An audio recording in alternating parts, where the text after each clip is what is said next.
Hare Krishna. So welcome everyone. Happy Kartik Mas. Hope everyone has already started their extra spiritual practices. So technically today is the first day of Kartik Mas, but in Gaudiya Vaishnavism they start celebrating from yesterday, which was a Purnima, Sharad Purnima. So it's very auspicious month. In this month it says even if you do a smallest devotional service, Krishna considers it like a big Sumeru Parvat. So try to spend as much time as possible in hearing and chanting of Krishna's glory. Okay, so we'll do the revision. Last week we were doing from 242 onwards. So let's do a quick revision of few verses and then we'll come to 247. Who would like to go for 242? Just some main points. You can give some context and then sort of give main points of the verse. Hari Gopal Prabhu, you're saying something. Okay. Okay. If Anand Prabhu, you like to try? Hare Krishna, Prabhu. Hare Thank you. Krishna. Yes, this is talking about uh, men of small knowledge are very much attached to flowery words of Vedas. That's Veda is divided into, I believe, uh, four parts or so, and Karma Kanda consists of 75% of the Vedas, and the rest 25% is Gyan and Upasana Kand. In Srimad Bhagavatam, it is considered to be the fruit of the all Vedic knowledge. That's what we discussed Yep. Yep. on this Ved. And Veda, Vedika means not able to discriminate between material and spiritual happiness. So we are given this Maha Mantra to chant Hare Krishna and be happy. And individuals who know this, they get into bhakti yoga and or the bhakti part of the Vedic knowledge, and those who don't know, they remain in the karma kanda platform. So such individuals only need material happiness, but the others who go into the depth of Vedic knowledge, get into the bhakti yoga or gyan kanda and upasana kanda, they get into the spiritual platform, and they know the value of chanting Hare Krishna and finding real happiness. Very nice. Thank you, Prabhuji. Nice notes. Um, just would like to add some Sanskrit words here as well. So the Prabhu has given a very good summary already. So Yam Imam Pushpitam Vacham. So Yam Imam. So this one, Krishna is speaking about his own words. What I've just mentioned. What is he mentioning through Imam? Anyone knows which section he's referring to by saying Imam? This one, which I just said. If I go to this MIHE guide, so he's talking about which section. Anyone can see? The answer is on the screen already. Which section he's talking about? Karma Push Kanda section. Karma Kanda section. Thank you. Which section it is on this one? This one here. 31 to 38. So Krishna himself said, any famous verse you remember in this section? Very famous verse. 237. Hato va prapsasi swargam. So if you get killed in the war, what you get? Swargloka. So he's doing some profit loss calculation. Krishna himself is doing it. Huh? That's called karma kanda. You sacrifice something for something to gain. Now he is saying here, Yam imam pushpitam vacham. Pushpa refers to flower. So this is actually very flowery words. So this is only flowery words. This is not the gist. This is not the whole summary. What's the summary of Vedas? If I have to summarize in one line or one word, as per Krishna himself, 15.15, Vedaisha Sarver Aham Eva Vedya. So out of all the Vedas, what is to be known? Krishna says, I am to be known. If you know me, you know all the Vedas. If you don't know me after reading all the Vedas, Shama Evahi Kevalam. You have not understood the full gist of the Vedas. So all these, what I have just spoken, Krishna has spoken, as Prabhuji was saying, 75% is what? Karma Kanda. Pushpitam vacham. They're actually flowery words. They are not the actual gist. Pravadanti, who says that? Avipashchitaha. Vipashchita refers to one who can discriminate. Avipashchita, one who cannot discriminate. So here discrimination refers to one who can discriminate between material life and spiritual life. If you cannot differentiate between material life and spiritual life, that means you are avipashchitaha. So if you go to Svargloka, are you able to distinguish between material life and spiritual life? No. No, because Svargloka is also material life. Even if you go to Brahmaloka, it's anywhere within the universe. Actually, you're on the material concept. You have a material body. Brahmaji also has a material body or a spiritual body. Who can say? Material body, Prabhu. Material body. Material body. Made up of you and me, like same elements? Yes or no? There'd be more subtle, Prabhu. More subtle, yes. What is that element which Brahmaji's body is made up of? So our body is made up of Panchamahabhut. So Bhumi, Rapo, Intelligence. Analo, Vayu, Khamano, Buddhirevcha. And who said? I said, Prabhuji, intelligence. Intelligence. So Brahma's body is made of only one element, intelligence. How much intelligence we have? Hardly any. Brahmaji's whole body is made up of intelligence. You can understand how intelligent he is. He is intelligent, no doubt about it. But still, that is a material element. Material element. So even if you go up to the Brahma Loka, A Brahma Varnat Loka, Punar Avartano Arjun. Even if you go to the Brahma Loka, we'll read in 8th chapter, Punar Avartano. You have to come back again. Unless you're a devotee. Our Brahmaji is, fortunately, it's a devotee of Govinda. Govinda Madi Purusham Tamam Bhajami. So our Brahmaji is devotee, but some Brahmas is possible not to be a devotee. Bhaktivinoda Thakur says, I would prefer to become a Kita, an insect in the house of a devotee, rather than becoming a Brahma. Here we are dying to get a one little post. And Bhaktivinoda Thakur saying, I don't mind becoming a Kita, an insect in the house of a devotee, because that way I'll be able to see deities, I'll be able to see devotees, I'll be able to see the take remnants of the devotees. But when I'm Brahma and a non-devotee, I don't want it. It's the biggest pad, biggest position in the whole universe, but I don't want that. So if you are not very intelligent, you'll be talking about material things only, material gains only, you are avipashchitaha. And who says that? Vedvadrataha Partha. So Partha is Arjuna, obviously. Vedvadrata. So Vedvadrata means one who is speaking constantly about Vedas, but they don't understand the gist of the Vedas, the summary of the Vedas. Na anyat astiti. They will not say anything else. They will say, okay, Swarg jana hai. Swarg is the goal. Swargvasi. Sometime we read in some invitations. Again, it's good. Better than becoming Narakvasi, you become Swargvasi. But our goal is not to become Swargvasi, even not to Vaikunthavasi. Mam Janmani Janmani Sare Bhavatad Bhaktir Ahit Hitoy. Our goal, as per Gaudiya Vaishnavism, as per Chaitanya Mahaprabhu, is to get the mercy of Krishna and be a devotee in each birth. So that's 42. Upendra Prabhu, you have a quick thing? Hare Krishna, Prabhuji. Hare Yes, Krishna. Prabhuji, just a quick question, because we mentioned intelligence. So you said that intelligence is actually a creation of material energy, like it is a One part of element. subtle body. Yeah. So Prabhuji, is there anything like spiritual intelligence or intellect which is inherent within spiritual body, or intelligence is altogether material? No, intelligence itself is neither material or spiritual. Intelligence is how you use it. As Prabhupada said, the same example in a knife in the hand of a surgeon is very, very useful. Knife in the hand of a thief is very, very bad. So our material intelligence at the moment, most of us have material intelligence that should become purified to become spiritual intelligence. So our mind, our three subtle elements, our man, buddhi, and ahankar, mind, intelligence, and ego should get spiritualized. So we'll get spiritual mind, spiritual intelligence, and real ego. At the moment, most of us, we have false ego. I am Hemanga Caitanya, I am Indian, I'm Australian, I'm blah, blah, blah. That's a false ego. So the ego does not die. False ego should become real ego.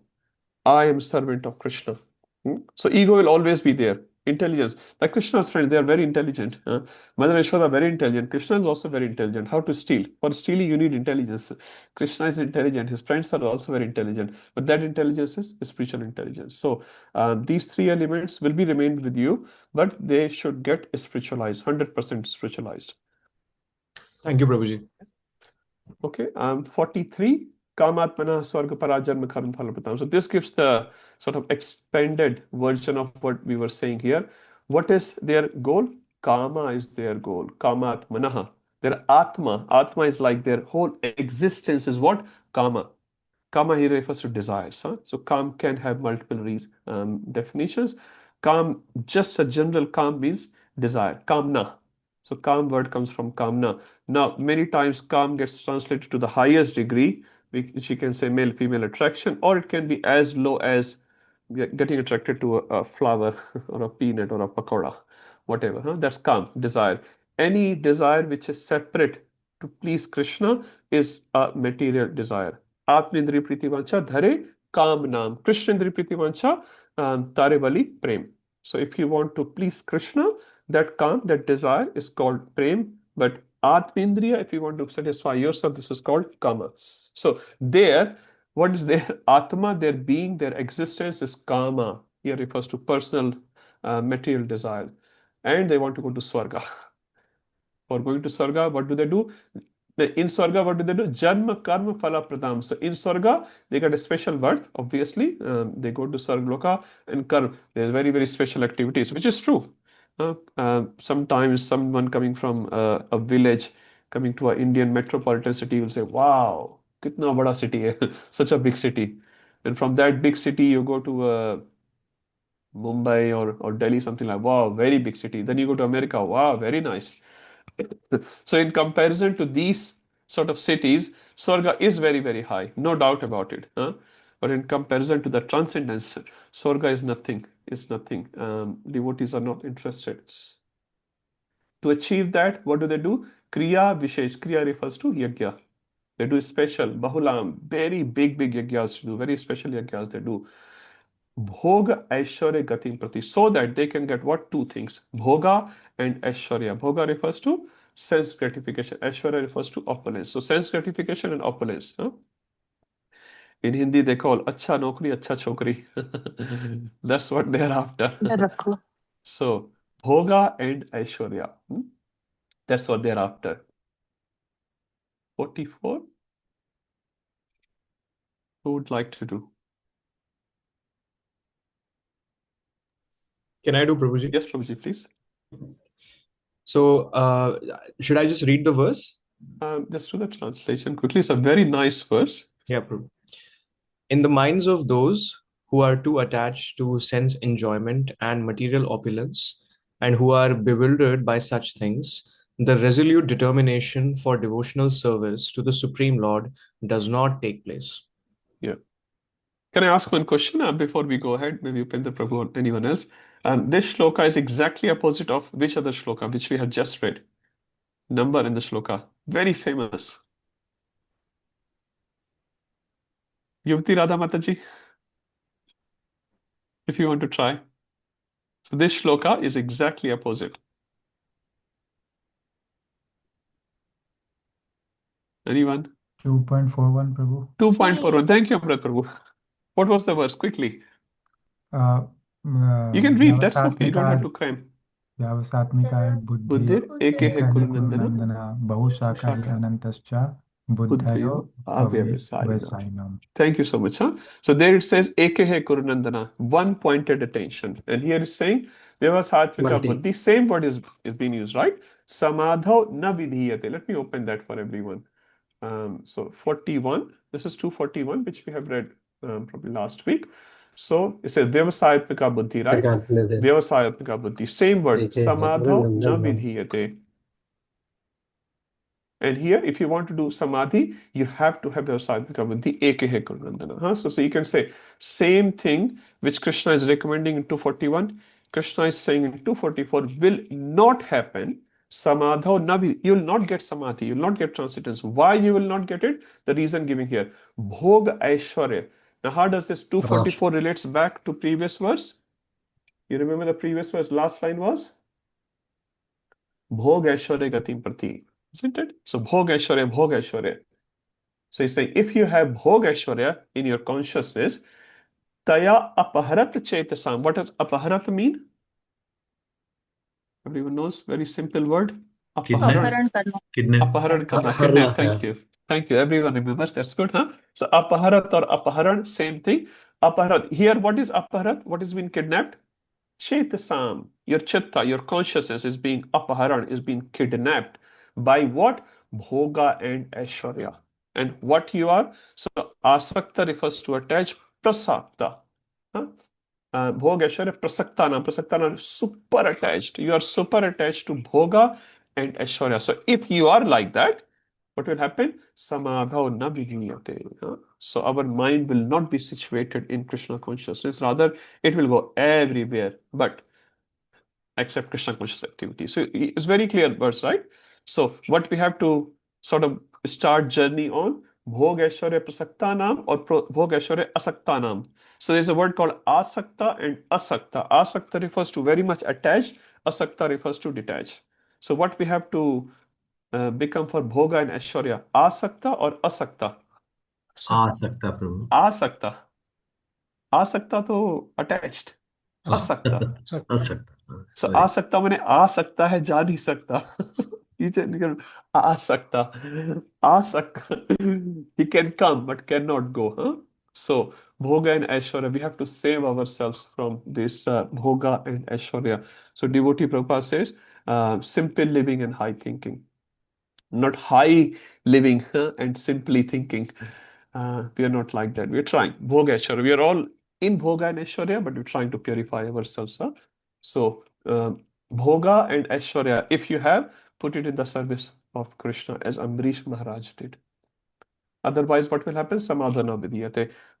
The many things coming to my mind. One thing at least I can say, many times devotional advancement does not happen even after chanting for many, many years and being in association of devotees for many, many years.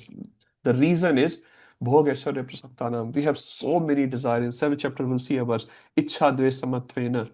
Ichha, there are so many ichhas in our heart, so many desires in our heart. We're not able to give it up. Because we are just not hitting the root of it. That's why samadho na vilhiyate. Chanting man nahi lagta. We can't focus on chanting. We can't focus on reading. We can't do anything with focus because bhoga aishwarya prasaktanam. Keep our life simple. Like said, if your life is simple, you have more time for Krishna. If your life is complex, you have less time for Krishna. So as much as possible. Now, what's the definition of simplicity for one devotee can differ from another devotee because everyone's needs may be different, situations can be different. Yudhishthir's simplicity is to wear royal clothing, to wear golden ornaments because he has taken that role, but he is a pure devotee of Lord. 245. This is very, very nice verse. Who can do this? Anyone? Shall I try, Prabhu? Yes, Mataji. The Vedas deal mainly with the subject of the three modes of material nature. O Arjuna, become transcendental to these three modes. Be free from all dualities and from all anxieties for gain and safety, and be established in the self.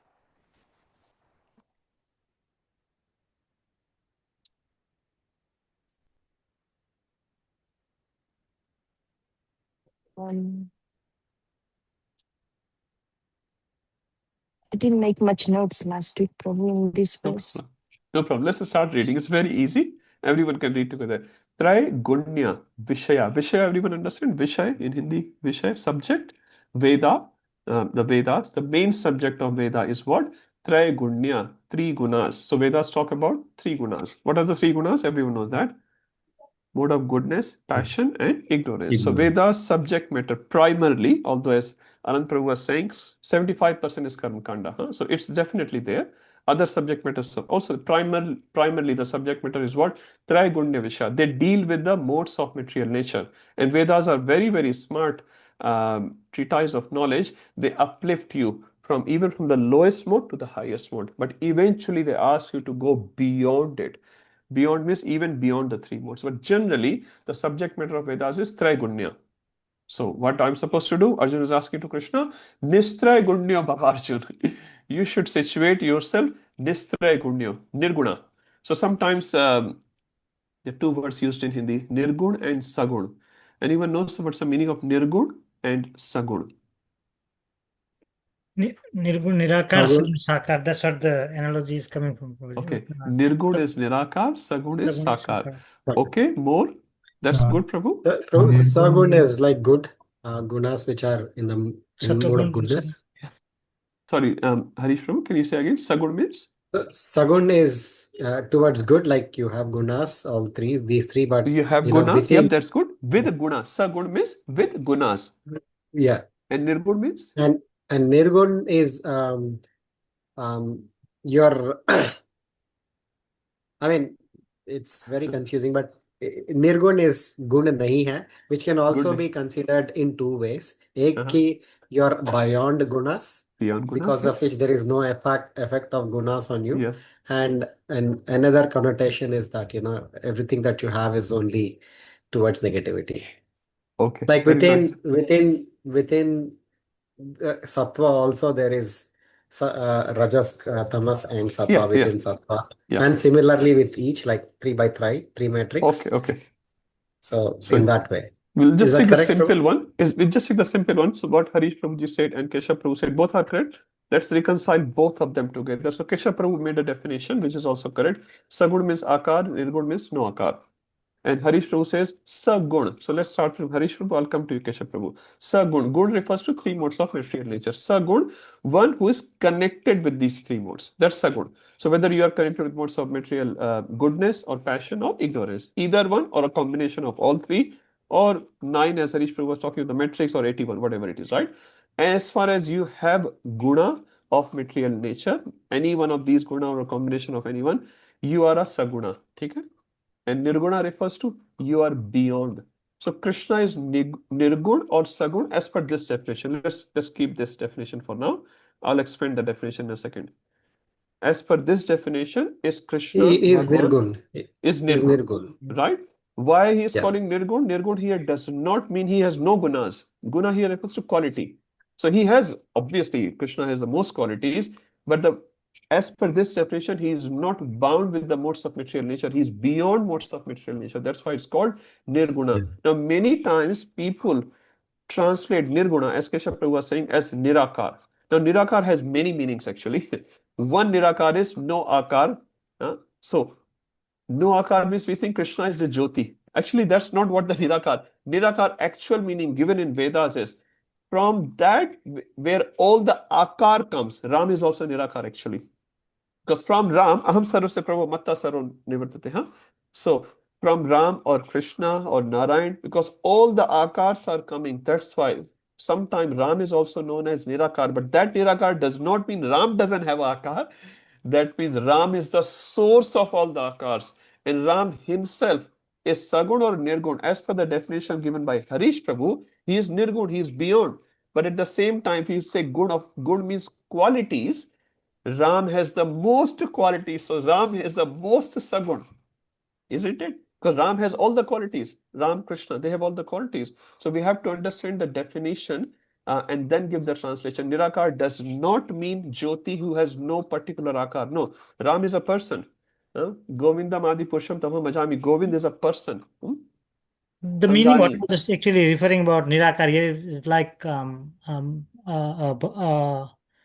Brahman feature kind of thing. That's what I was just talking Yes, about. Prabhuji. Yes, Prabhuji. And that's why I was trying to sort of expand it. So here Nirakar does not mean Krishna doesn't Yes. have akar. Krishna's akar is most transcendental. Our akar is material akar.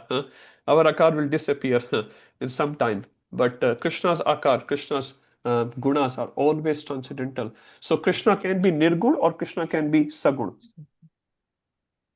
Kajal Mataji. Nirgun. Nirgun, someone said Nirgun? Yeah. How many are saying Krishna is Nirgun? Both. Okay. Both, Prabhu. If Both. we, Anand Prabhu, both? How come? if we Let Anand consider, Prabhu if prove. we consider about the Brahman or the Paramatma, I mean, there are three different features of those Bhagwan, Brahman, and Paramatma. That becomes Sagun and Nirgun, both Prabhuji. That's what my understanding. Kya baat hai? All big Vaishnavas So, here. Yes. so actually, if you take a logical definition, if you consider Krishna as complete, and if you say that he doesn't have, he's not Nirakar, then he's not complete. And at the same time, if you argue that he has Akar and no Akar, then he's still incomplete. So to make him complete, He has to be Akar and also Nirakar. Absolutely. Huh? And as I said, Nirakar do not take as a Jyoti or light. Nirakar means we cannot consider his Akar as a material Akar. His body is not material. His size is not material. Huh? There is no Adi or Ant in his body. Our Adi and Ant is very nice, you know. We may be, you know, what, 5'6" or 5'5", 5'7", something like that, huh? Some may be taller, some may be shorter. So, but Krishna doesn't have that, huh? So Krishna is Sagun because he has the most transcendental qualities. And Krishna is Nirgun because he is beyond the modes of material nature. So when we use these words, do not just give it into this only one definition. Many times when we come from India, we have a mindset. Nirgun means Nirakar. So it's a Jyoti. No, no, no. Nirgun means he is beyond the gunas of material nature. That's why he's called as Nirgun. So he is Nirgun, not because he has no gunas. He has the most number of gunas and he has no material guna. And Nirakar also means Krishna is a person. He has no material akar, no material dimensions where we can measure. You know, Krishna is, you know, when Mother Yashoda is trying to tie the belly of Krishna, how big the belly was? It says in Shastra, Krishna's belly was only mutti bhar. That's the word they use, huh? Just little bit. He's only 3.5-year-old boy. Any 3.5-year-old boys or girl's mother here, they will know, huh? The child is very, very small. Huh? To tie that child, you need what? Practically half a meter of rope is more than enough. But Mother Yashoda used all the ropes of all Vrindavan. Still she could not tie. Huh? That's why it's known as Nirakar. Huh? Because he will not fit into a material akar. Okay, so we understand Nirgun and Sagun both. Krishna actually is both depending on the definition. And if someone is saying Krishna is Nirgun, he is also right. But his meaning can be very different than your meaning. Because here we are saying he is not materially, he is not under the modes of material nature. He may be saying, no, no, he has no gunas. What do you call that? Alakh Niranjan. Huh? Alakh Niranjan. Huh? Krishna is beyond all that. Amrit Prabhu and Upendra Prabhu, if it's very quick, I'll take. Otherwise, we'll keep it for the last. Okay, I'll go to Amrit Prabhu. Prabhu, you're on mute. Just on this topic, Sure. quick question.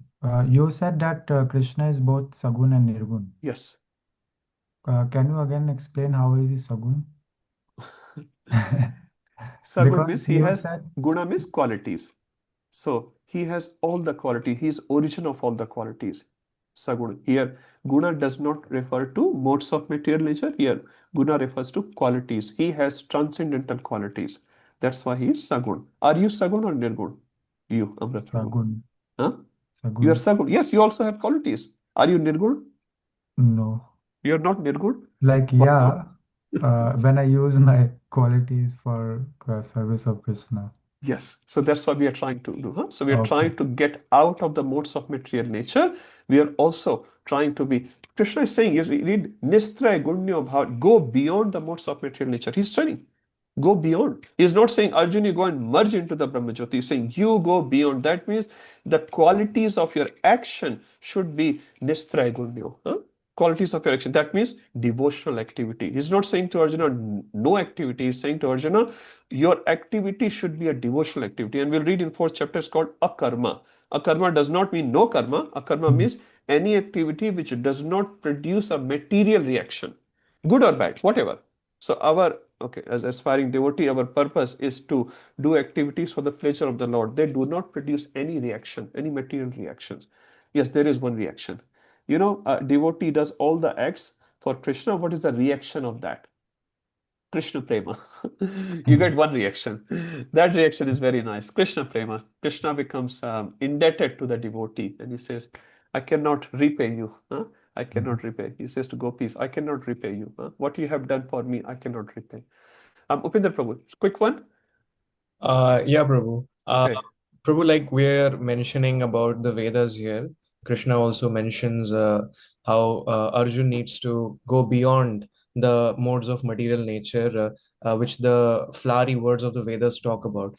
But Krishna also says that Vedashta sarve raham eva vidyo, that the essence of Vedic knowledge is to understand me. Yes. We also say that Bhagavad Gita is the quintessence of all Vedic scriptures. Absolutely. But at the same time, Vedas are talking about karma kanda and they're talking about following ritualistic practices. So how should one reconcile with this conflict, Prabhuji?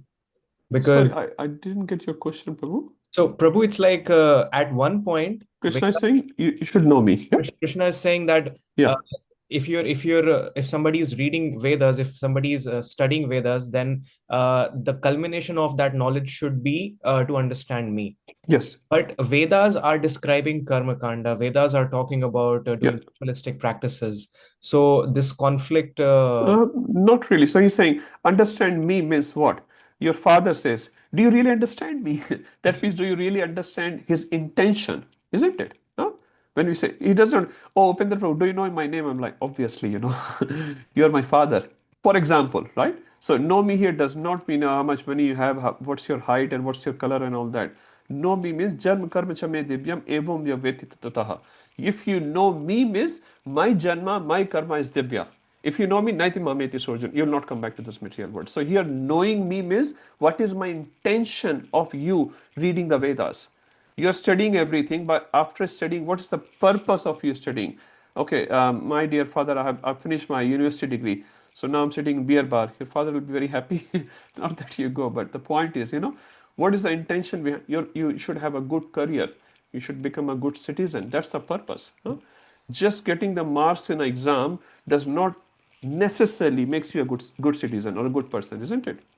So he's saying, Krishna is saying, you know me, know my intention. My intention is I love you. Manvana bhav mantatto madhyaji mam namaskuru. I love you and you please come back to me. I am giving you these books for your elevation. And if you read these books, Vedas for example, at the end of the day, what Krishna is expecting from you, love me, manvana bhav mantatto madhyaji mam namaskuru, and come back to me. That makes sense? So knowing me does not necessarily mean you know all the knowledge. Yeah, knowledge means you know what is the purpose of this knowledge. The purpose of this knowledge is to love Krishna. So there are three things in nutshell you can say Bhagavad Gita teaches us. There is a jiva and there is a Paramatma and there is a relationship between them. So in a nutshell, we can say there are three things which Bhagavad Gita is teaching. So there's the Ishvara, there's a Jiva, and there's a relationship, very loving relationship between the Jiva and the Ishvara. If we understand that, you know Bhagavad Gita. If you don't understand it, you just know Bhagavad Gita by lips actually. You don't really understand Bhagavad Gita. Does it make sense? Prabhuji, I don't want to take up too much time, but I just want to clarify this. Otherwise, this will stay in my mind. For example, Bhagavatam clearly says that one should do devotional service. Bhagavad Gita, Krishna is saying that Sarva Dharman Parityajya Mamekam Sharanam Vraja. But because Vedas are so confusing, they are not explicitly asking people to do devotional service. So if there's a hierarchy in Vedas, Prabhuji. So there's a hierarchy. So initially, when you're a kid, suppose you're not studying, for example, you're a good boy, your mom will say, "Beta, if you pass the exam, I'll get you a watch." And kids do study, Mama will get me a watch, huh? And it works, right? Next year they will say, "I'll get you a bike." But how long they're going to give you this watch and bike? After a while, they will expect you to become mature and then start studying because this is good for you in future. So initially they may tempt you with some chocolates or bikes or watch or whatever. Vedas doing the same thing. It is giving chocolate. Why is giving chocolate? Because this Vedas is meant for whom? Nitya Siddha or Nitya Baddha. So Nitya Siddhas are not reading Vedas. I'm sorry, right? They are happy with Krishna and Krishna is happy with them. Only stupid people like me, they're not reading. So Krishna gives them what? A book. That book gives you initially chocolates. You can go to Swargloka, you can go with Indra, you can ride with these Apsaras and this and that. Oh, very nice. I'll sacrifice. After a while, Abram Bhuvnath Loka, Punar Avartana Arjun. Even if you go to Brahman Loka, you come back. There's not much point there, huh? Let me go to Jnanakanda. So from Karma Kanda, you reach to Jnanakanda. Jnanakanda is like 0, 0. Karma Kanda is like negative excess.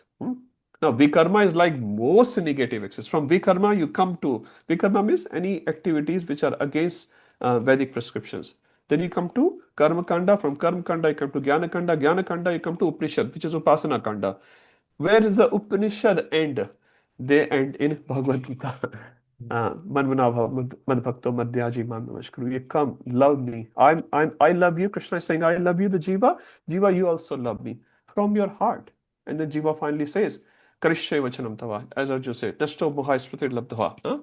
My moha illusion is gone, my smriti has been regained, and I will do Karishya Vachanam Tava. Whatever you will say, I'll do. That is called regaining of love. Is that making sense, Prabhu? Yes, Prabhuji. Yeah, Thank you. okay. This is a hierarchy, Prabhuji. Huh? So chocolates are given in Vedas 75% because the book is for prisoners. It's not for intelligent people. Sorry, we are not so intelligent. Maybe some of you are. I'm not. So chocolate has to be given, and most of the section chocolates are given.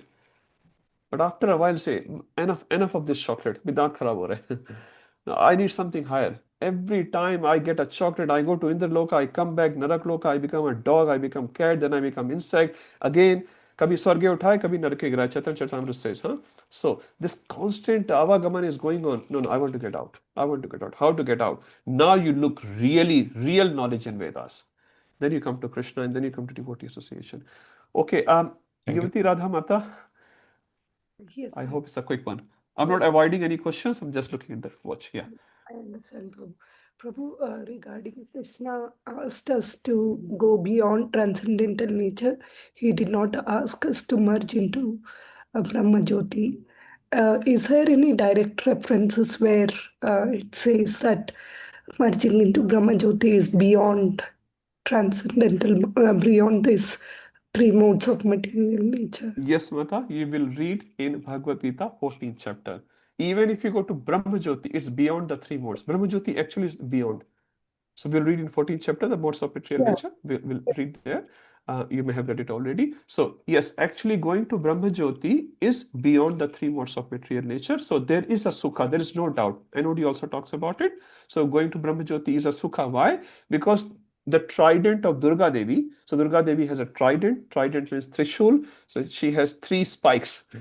So one spike is saying Adi Devik Dukha, Adi Bhautik Sukha, and Adhyatmik Dukha. So Durga Devi is giving you trident, Trishul, every moment, every moment. So if someone is not poking you with the Trishul, mother, you will feel happy or not happy. Someone is poking with the Trishul all the time. And then at one point, this person stops. You say, Sukha, I'm very happy. So material world, Sukha, our Sukha is cessation of pain is called sukha. But that's not sukha. Someone stops poking you with the trishul, that's not sukha. Sukha is very different. Huh? So here going to Brahma Jyoti means Durga Devi is not poking you. But there you still be some blankness, emptiness in your mind because Jivara Sarupoy Krishna Nityadas. Huh? A child is always active. You will turn around to your child and say, shh, shh, no noise, no noise. And she'll look at you for 2 seconds. And as soon as you turn around, she'll start laughing again, giggling again. That's the nature of the child. Huh? So for some time, you will be very shant, but after some time, you'll just come back.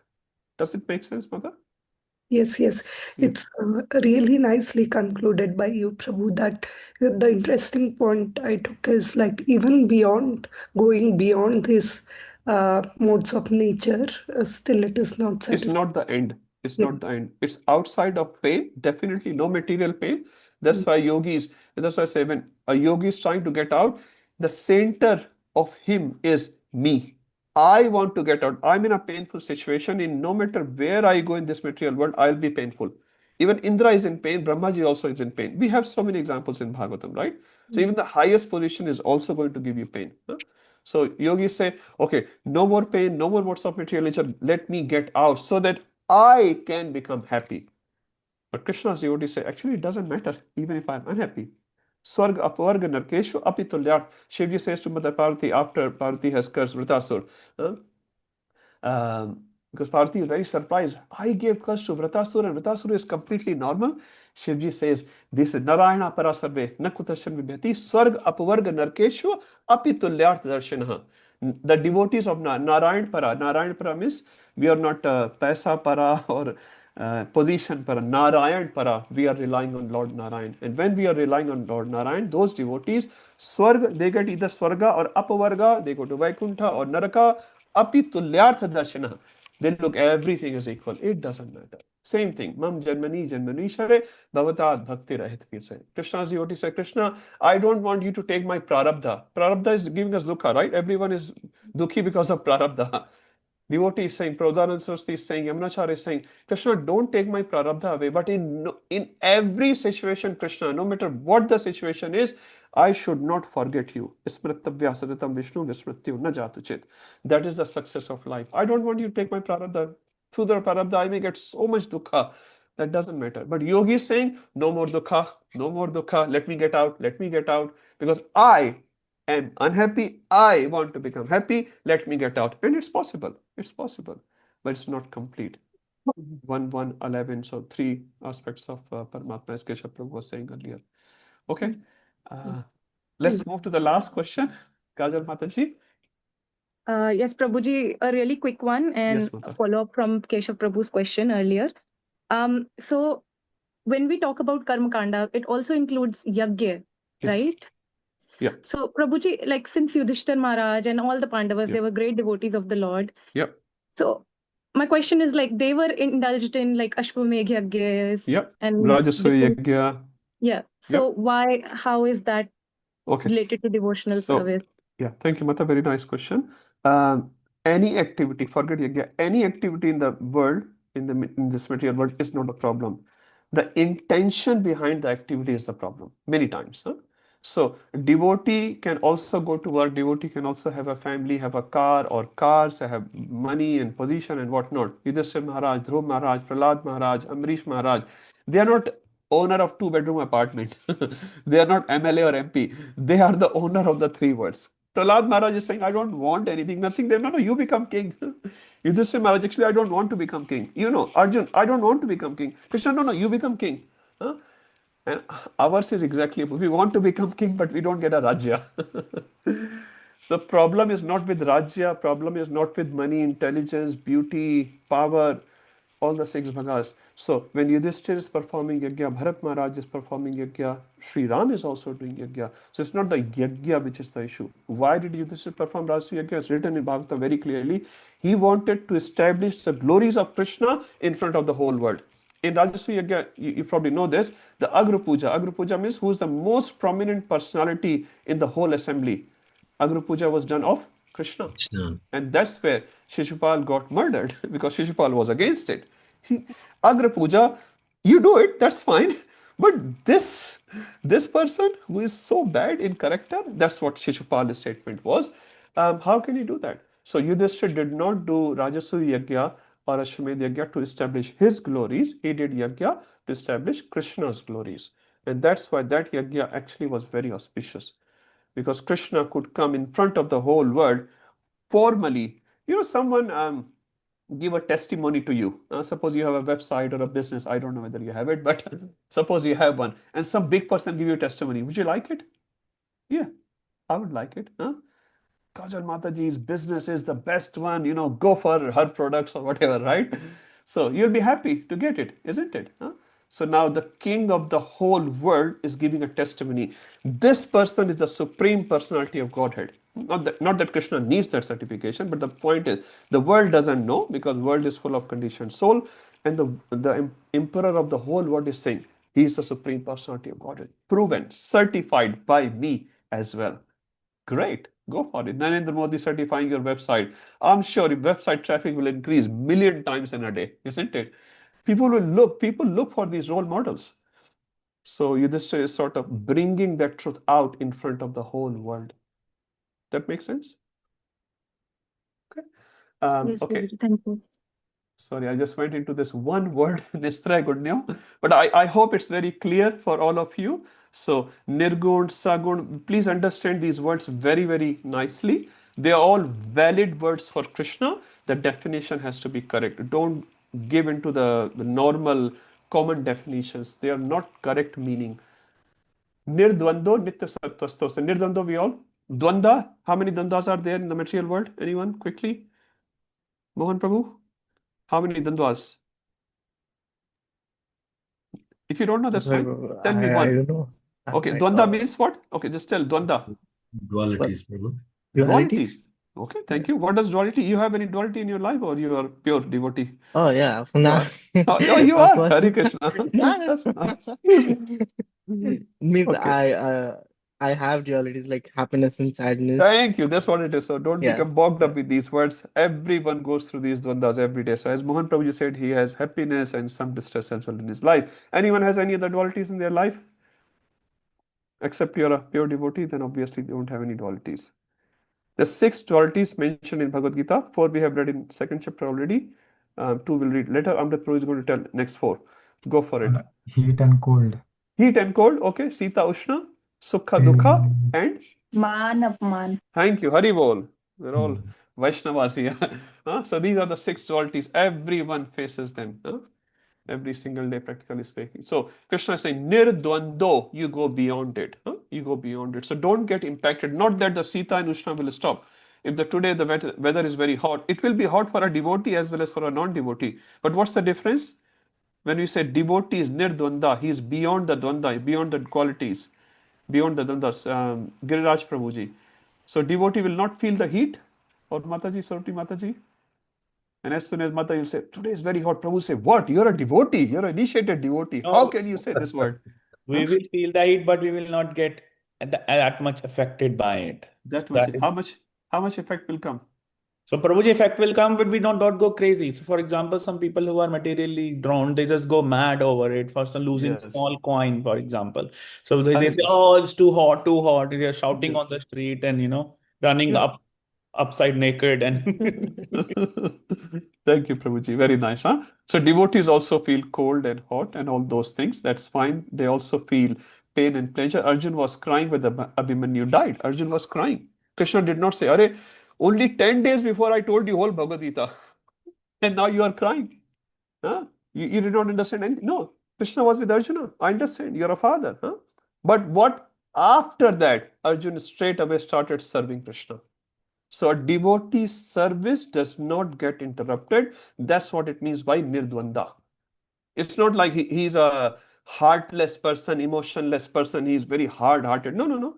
He has his family. He will have some feelings. He will have some material losses and gains, but he is not impacted by it in terms of his devotional service. Radhanath Maharaj says very clearly, similar what we say, when the sukha is there, everyone is a devotee. When dukkha comes, are you still a devotee? Huh? When the life throws some challenges in front of you, every day you can chant 16 rounds or 20 rounds, that's all right. When life really throws you challenging situations, are you still able to chant with the same faith, with the same love, affection for your Guru Maharaj and Krishna? That's what it is. That's the testing point is. So if you are still stable in that, you are a nirdvanda. So it doesn't mean you'll not feel hurt. You may feel hurt, but your devotional commitment will not stop. And Radhanath Maharaj said, that's the sign of advancement. So no matter what life throws at you, you are still there to serve Krishna, to serve your Guru. I'm going to do it. I'm going to do it. Okay, so it's a big topic actually, but yeah, just get the principle of it. That means your services can change, service attitude does not change. Nitya Sattvasto, you're always situated in Nitya Sattva, in mode of pure goodness. Niryoga Shem Atman. Don't worry about your yoga and your Shema, your protection and how you're going to carry on your life. Jagannath Ji is there. Jagannath, you do whatever you can do, and then you do the best, leave the rest. Jagannath Ji will look after you. Radharani is there. Radharani is not going to ignore you. Even if you chanted once Hare Krishna, she's always going to look after you and trying to bring you back. Okay, let's do 46. Okay, I'll leave that one. 47. This is the verse which we were doing last week. Who knows this verse by heart? Rather, I should ask who doesn't know this verse by heart. I think everyone knows this one. Okay, please learn this verse. It's very, very nice. Just give me 1 second. I will. Okay. You can still see my screen, everyone? Yeah? Okay. Yes, Prabhu. Thank you. Thank you. So this verse we were discussing has 4 parts. What are the 4 parts? So part number 1, who can say? Ram Santosh Prabhu, part 1 of this verse. You can say in Sanskrit or English, whatever works for you. It's okay. I was not here. You're not here? That's all right, Prabhuji. Acharya Nishtha Prabhuji, first part of this verse. It's right in front of your screen. But I want you to at least identify. Usually we only say first part of this verse, but this verse has 4 parts. Karmane evadhikaryaste. Is that the first part, or is not a part, or it's the second part? Sorry, I'm just trying to confuse you. This is the first part, Prabhuji. First part. Okay. What does it mean, Prabhuji, in simple English or Hindi? So, in any case, we have to perform the duties Okay. regardless. But here it's mentioning prescribed duties. Thank you, Prabhuji. Very nice. Ira Mataji, you can say the second part while. Yeah, she's coming now. No problem if she's not there. That's all right. But you are not entitled to the fruity beverage. Oh, you already said it. No, she has to say the third one. Okay, first part, can you summarize in one word, Acharya Prabhu? First part, summarize in one word. Duties. Duties. Prescribed Okay. duties, Prabhu. Huh? Prescribed duties. Concentrate. Concentrate. Thank you, Garima Mataji. Duties is there, but how do you do the duties? Concentrate. Thank you, Garima Mataji. Second part, Ma Phaleshu Kadachan. What does it mean? How do you summarize? Be attached. Be attached or Detached. be detached. Be Yeah. detached. Okay, thank you, Mataji. So, Ma Phaleshu Kadachan, can you translate as well, Mataji? You are not entitled to the fruits of your actions. Okay, thank you. Third part, who can say? Quickly. Meera Mataji? Ma karma fel hai tur means Very never nice. Say. consider yourself Yes, the Mata. cause of the result. Thank you. See, she was probably not here last week, but she has done it. Thank you, Mata. What is the one word conclusion of that line, Mataji? Someone else can help. That's okay if you don't know. That's fine. You're all here learning. Don't be proud. Don't be proud. And we're going to read it today because we have not read it, but don't be proud. Okay. And the fourth section, last one, Shushanth Prabhuji. Sorry, you're on mute, Prabhuji. So the fourth one is not to be attached of Can you doing your read the duty. Sanskrit, Prabhuji? Yeah. Sure. Just the fourth one. Mate sangos akarmani. Thank you. And what does it mean, Prabhu? It means never be attached to not doing your duty, Prabhu. Okay. And what's the one word summary of that fourth line? I thought it was detached, but I'm That's not sure. already Prabhu. done. Yeah, I thought that was. Someone can not help? sure. Is it absorption, Prabhu? No, Mataji. That will come under concentration. We'll come to it. Don't be lazy. Don't be lazy. Akarmani. That's the word used. Akarmani is there. Thank you, Sulekha Mataji. Okay, so the first, we have a right to perform prescribed duty. That can be summarized as concentration. We'll read the absorption part as well. Second, you're not entitled for the fruits of action. Be detached. We read these two, and we're going to read third and fourth today. Never consider yourself the cause of the result of your activity. So don't be proud of your achievements or successes. Fourth is never be attached to not doing your duty. That means don't be lazy. Okay, let's quickly read this one. Karmane Vadikara says, here we read about concentration. That means Karmane eva refers to certainly. Karma refers to karma, which is prescribed duties, as everyone said. Adhikaraste. So you have adhikar. You should perform your duty. But how you should perform your duty? With full concentration. Example on the screen given. Someone can say, I don't know. Sarvajiveshwari Mataji, which is the example on the screen? If you can just summarize very quickly. Focus on the bird in the trees. Thank you. And who's in the picture, Mataji? The example is correct, Mata. Who is there with the bow and arrow? Arjun. Arjun, yeah. Okay, and who's behind him? Dronacharya. Thank you. His Guru Dronacharya. Thank you. So Dronacharya is asking all the students, can you hit the target of the bird? Now here, just for information, bird was a wooden bird, not a real bird. Huh? They are practicing on a bird which is not real. It's a toy bird. Anyway, so everyone said, I can see sky and the tree and this and that. Dronacharya said, okay, don't shoot. When Arjun came, Dronacharya, what do you see? I only see the eye. Huh? This is how focused a devotee is. Vyavasayatmika buddhir eke he kurunandana. Every time he's doing a profit loss calculation. How much Krishna I'm going to get out of this activity? I'm going to earn 1 million today. Very nice.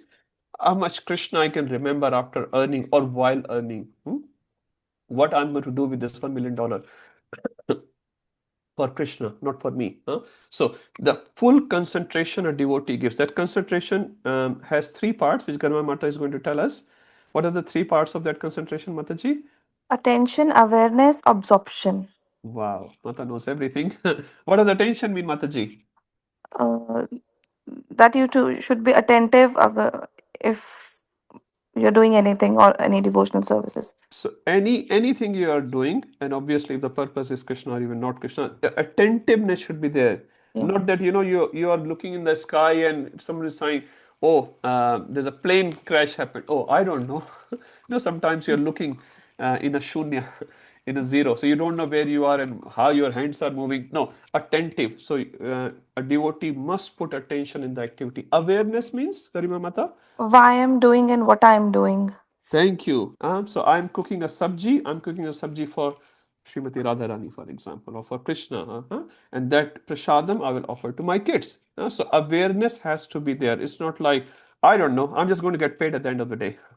That's all. That's not very nice. Why you're doing that activity? Mataji, third one, absorption. Absorption, Prabhuji, we discussed the example of Dattatreya saw a person on the street that he was so much observed in making arrows, but he didn't notice that king and 1,000 men just cross in front of him. Thank you. So this is how a devotee is absorbed in that activity. When Arjun is fighting the war, do you think Arjun is not attentive? Arjun is not aware. Arjun is not absorbed. He cannot fight. He cannot fight. There were warriors who could kill Arjun in 1 second. They had capacity. But because Krishna was personally present there, he was protecting Arjuna. But Arjun was very, very attentive. And sometimes you would have heard this statement. When Arjun will take another arrow out and put it on his bow and shoot, they did not realize. It was shooting was like constant. When he takes the arrow, when he shoots, people do not see that. Arjun was fully attentive. So while he is serving Krishna in his activity, he is fully concentrated, he is fully attentive, he is fully aware and fully absorbed. If you do the activity in this way, do you think the result will be better or worse? Anyone? Any activity, forget Krishna conscious. Better. Better? Why? Because you've got Krishna in the center.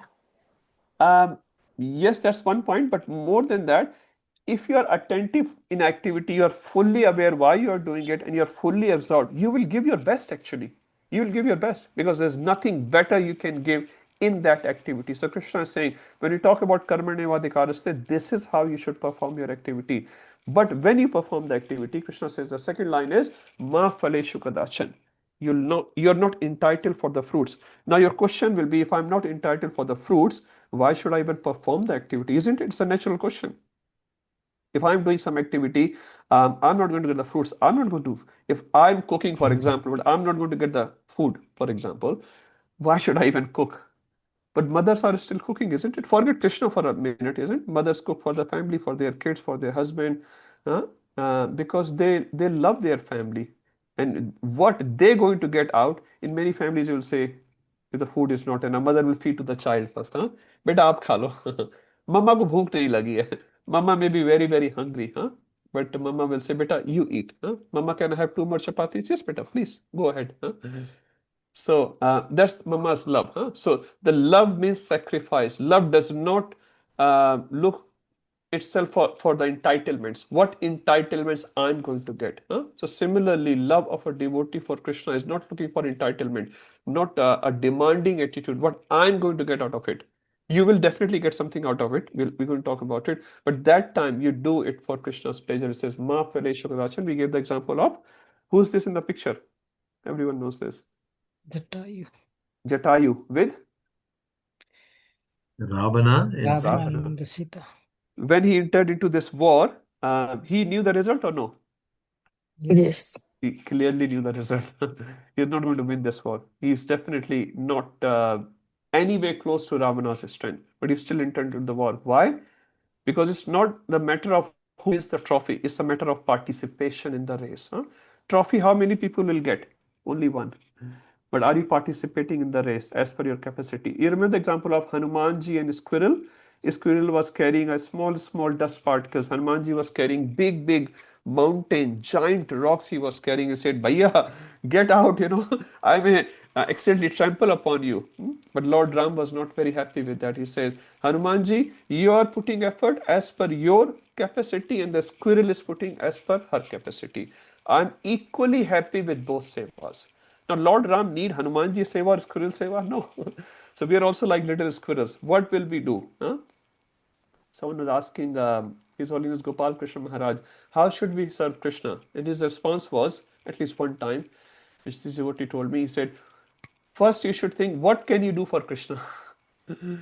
He is Krishna, the Supreme Personality. What can you do? You are such an insignificant soul. Huh? So we are an insignificant soul. What can we do for Krishna? But if we have an opportunity for seva, we should feel like, wow, Krishna or my Guru Maharaj or this devotee has chosen me to do this seva. I am so insignificant. I have no qualification, but they have still given me this seva. I should perform my best for the pleasure of this devotee or Guru Maharaj. So Krishna doesn't need me. Krishna has many good servants there. But Krishna gives me the seva for my purification. So ma phaleshu kadachan. We'll come to the original question, why should we even perform? Just give me a second. I just want to go through the verse first, one line. Ma karm phal heturbhu. So what did we read here? Never consider yourself the cause of the result of your activities. I did it. You see? And sometimes someone wins a trophy or something. And in cricket, sometimes they take a catch. Yeah. They go mad. You can see with their body movements. They become so happy. And same people, if they lose something materially, they become mad. They go into depression. They may take some drugs or something like that. Krishna will explain in 18th chapter. We have not read. You are also a cause, but there are another 4 causes. There are total 5 elements which make a work complete. And I am, or any one of us, is one element. But there's 80% is the result is getting controlled by something else. Keshav Maharaj was saying in a class, success is not what you get at the end. Success is not what the result of the activity is. Success is what you put in the activity. Success is what sort of intention you have. Success is how much effort you are putting, how much attentive you are in that activity. That's called success. And the result of that activity is inconsequential. Whatever the result, you're already, if you have given your best, the result actually does not matter. Why? Because the result is taken care by so many factors which are out of our control. Out of our control. Sometime you'll see Sachin Tendulkar, not that I watch cricket, but he may bowl on a 0 run. Isn't it? It's possible. I'm not sure whether it has happened. But sometimes big cricket batsmen also, they score 0. When they come on their battlefield on the pitch, everyone is so excited, and you see, "Ore, 0 pe chala gaya," and your heart is like, I had so much expectation from this person. So not that he wanted to bowl out on 0, but he got bowled. There's so many factors beyond our control. So we should never become proud, because there are another factors which are controlling the result. All we have control over is our input. Last, mate sango sakarmani. Okay, so I don't get the result. So what I will do? Akarmani. I will not perform the action here. So I'll go and sleep. Is that right? So mother is supposed to cook for the family, and mother saying, I'm not going to do anything. So Acharya said, Prabhu, Hare Krishna, I'm going to go to sleep. No. Sorry, Ira Mata, it's not your example. You can say it's my example. I am like very phala oriented. But many times we get discouraged when we don't get the phala. But a devotee is never discouraged. Why devotee is not discouraged? Let's look at this slide now. So why do perform work at all? That's a natural question. So Krishna says you should perform work for 2 reasons. One is self-purification, one is elimination. Now self-purification here means we are all conditioned jiva. Some of you may be a pure devotee, many of us are not. We are conditioned jiva. Condition means we have 3 conditioning with us. Primarily 3 conditioning we have with us. If we purify us with those 3 conditions, we become purified, we become eligible actually. That's the starting point. Second part is why you should perform the activity. Illumination. Illumination here refers to our spiritual understanding. Purification refers to coming from negative to 0. Suppose you get a lot of fever. 104, 105, something like that. And after some medication, after 5 days, your temperature becomes normal. What is the normal? 98.6 or something? Anyway, something like that. So you come to normal. That's called zero. But your body is still feeling very weak. Very, very weak. A few weeks ago, one of your devotees were telling me, I'm feeling so weak, Prabhu. So although the temperature is gone, but you're still feeling weak. You're not healthy as yet. So from temperature perspective, we can say you are at zero, isn't it? From temperature perspective, temperature is gone. The body is not hot anymore, but the weakness is still there. So going this impurities out of you, out of your consciousness, is called self-purification. And regaining the health, I need to serve Krishna, that is called illumination. So first from negative to zero, and from zero to positive. So this is what it means. So you should perform your activity with full concentration without thinking that I am the cause, I am the sole cause of the result of the activity, because we need to get purified. Now, what we need to get purified for? Let's see, there are three conditionings which we all have. Proprietorship. I'll not go into too much detail. It's a big topic. We want to attain the property of others. Is it right or wrong? We want on an individual basis, from a family basis, a village want to acquire another village, a king want to acquire another kingdom. We all want. And once we get it, do we want to leave? Unless someone shoots us. Anyone becomes prime minister, president, they don't resign unless they are Raj Rishis. So proprietorship, we can see the picture of Indra. Indra, does he ever want to leave the post? Anyone start doing tapasya, Indra sends some sort of tufan, storm, some apsaras, this, that. This person should not come in my post. My post is my post. How can I give it to you? How can I give it to you? I own everything. And if I don't own everything, I want to own everything. Ishvaro aham bhogi. So that proprietorship things is there. So when we're talking about this activities performed in a right mood, that means proprietor become whom? Who's the real proprietor? Who knows that verse in Bhagavad Gita? Everyone knows that. Krishna is the proprietor. Param Yagyatapasam Sarva Loka Maheshwaram. Thank you, Prabhuji. So Krishna is the proprietor. Number, Prabhu? Upendra Prabhu, number? Prabhu, it's 5.26. 29. 29. You're close. Thank you. 529, the last verse of 5th chapter. So Krishna is the proprietor. We are not the proprietor. So that's one conditioning. That's one purification. So when we perform the activity just for getting purification, Krishna is the proprietor. So what happens? We become purified, isn't it? Because we're not performing. So we have to look after our family. We have to go to work. We have to get some money, some protection, some house, and that's all okay. But Krishna is the proprietor of this house. Krishna is the proprietor of this money. Krishna is the proprietor of this family. If I do that activity from that consciousness, do you think that's better? Or I am the proprietor, so my family must serve me. And if they don't serve me, I become angry at them. Which happens in many families anyway. Because we think we are the proprietor. Second is, I am the controller. I earn money. I control everyone, isn't it?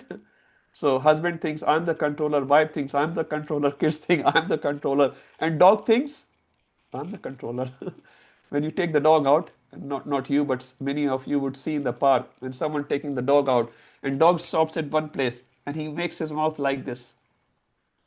What the owner does? He bows down, and he cleans, he puts in a bag, smilingly. Now who is the owner? Owner is the owner or dog is the owner? Dog is the owner. Owner is bowing down to the dog and taking his remnants, you can say, in his hands, in his lotus hands.